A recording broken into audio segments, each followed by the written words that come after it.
অ্যালেক্সকে হত্যা করতে হবে, আর যে টিকে থাকবে সে অ্যালেক্সের দলে যোগ দেবে।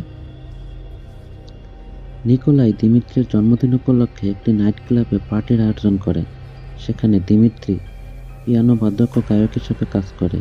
সেখানে চৌনির দলের সেই লোকটি যে অ্যালেক্সের দলে যোগ দিয়েছিল সেও আসে। নিকোলাই তাকে আমন্ত্রণ জানিয়েছিল নিজের দলের সাথে যোগ দেওয়ার প্রস্তাব দেওয়ার জন্য, কিন্তু নিকোলাই জানত না সে ইতিমধ্যে অ্যালেক্সির দলে যোগ দিয়েছে। সেখানে অ্যালেক্সির লোকজন নিকোলাইকে হত্যা করার চেষ্টা করে, ফলে দুই পক্ষের মধ্যে তুমুল গোলাগুলি হয়। এতে উভয় পক্ষের অনেক লোক মারা যায়। নিকোলাই কোনো মতে নিজের জীবন বাঁচায়। এরপর ক্রাভেন দিমিত্রিকে জন্মদিনের চমক দিতে তার অ্যাপার্টমেন্টে হাজির হয়, আর একসঙ্গে রাতের খাবার খায়। পরে নিকোলাইও যোগ দেয়। ফ্ল্যাটে ঘুমানোর অভ্যাস না থাকায় ক্রাভেন রাতে দিমিত্রির ফ্ল্যাটে ঘুমাতে পারে না, তাই বাইরে গিয়ে গাছের নিচে ঘুমায়। সকালে সে উঠে দেখে